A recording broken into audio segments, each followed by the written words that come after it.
Hey guys, good to be back in front of the camera. It's been a while. Yeah, I was crook for about a week with the flu, or the man flu. So yeah, couldn't even summon up the energy to get on camera.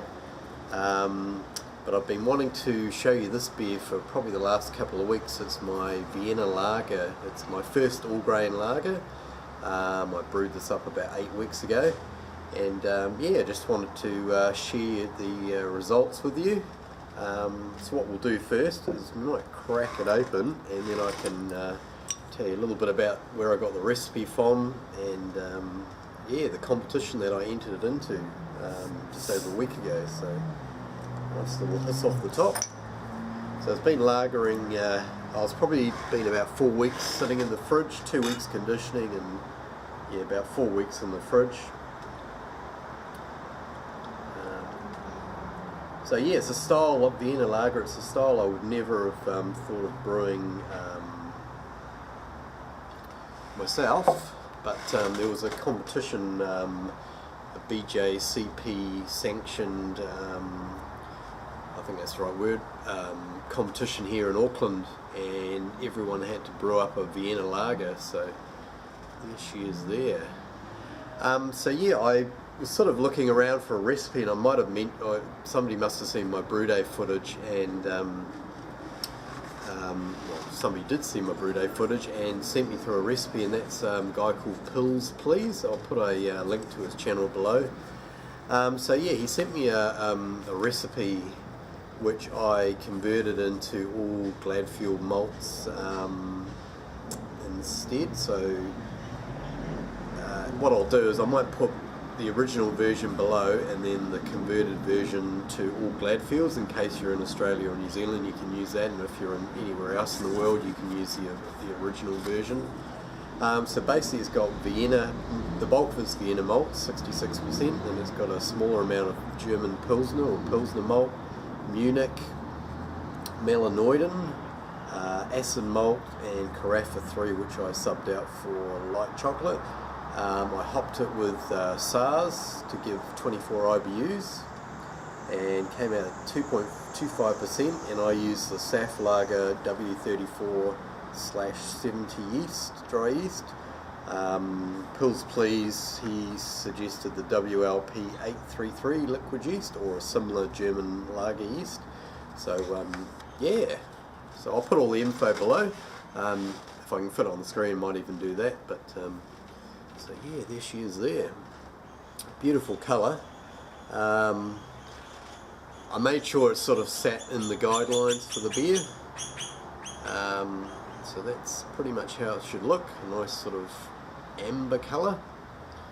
Holding a nice little head on the top. There's some good carbonation streaming up. So yeah, so I entered this into a competition. So I think there was 11 or 12 other Vienna lagers entered, and ended up coming fourth, which I was really happy about. But just to qualify that, the judges were pretty brutal with the scoring. So I got fourth place, but that I only got 20 out of 50.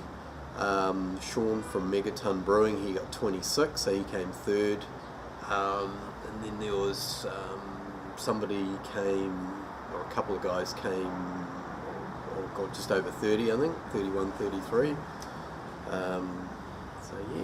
So yeah, the scoring was pretty brutal. I think it's a hard style to judge, to be fair, so yeah, we'll get a nose on it. Cheers, guys.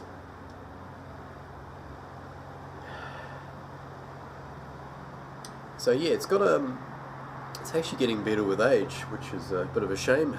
You know, if I'd entered it now into the comp, it might have done even better. But yeah, it's got like a biscuity, sort of toasty sort of malt aroma.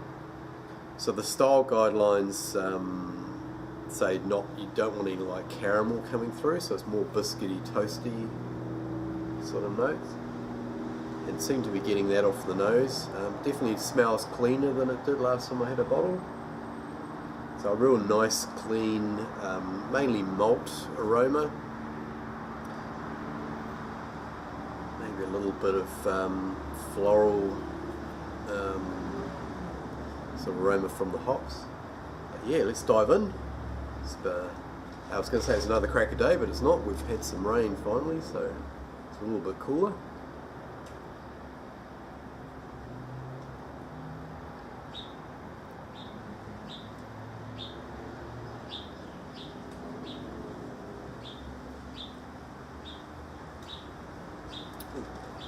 It's definitely nicer than the last one. I think that's the case with lagers. The longer you lager them for, the better they taste. So I better hang on to the last few bottles and yeah, hang on to those for Christmas. But yeah, it's got that biscuity, biscuity toast sort of like toast crust sort of flavour, I guess you could say.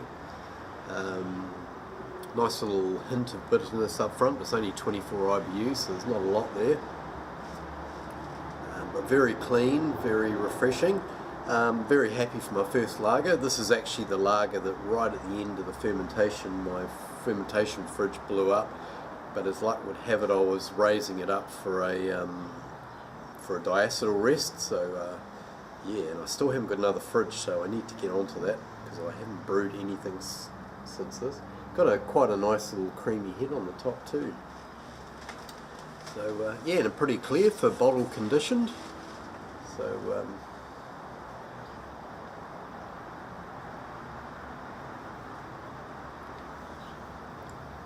was going to say it tasted almost a little bit nutty, like a nutty sort of toasted nut sort of flavour coming through. I don't know if that's typical of the style. Like I said, I don't really know anything about them. Couldn't even find a commercial version, so yeah, sort of flying blind. But yeah, that's it there. If you want any more info on the beer, just sing out. And yeah, that's probably about me done, guys. I'll try and wrap it up there because it's probably gone on a little bit. And I'll probably get well, I've got no more of my own beer to show you, but I might do a couple of quick commercial beer reviews. I've got a milk chocolate cereal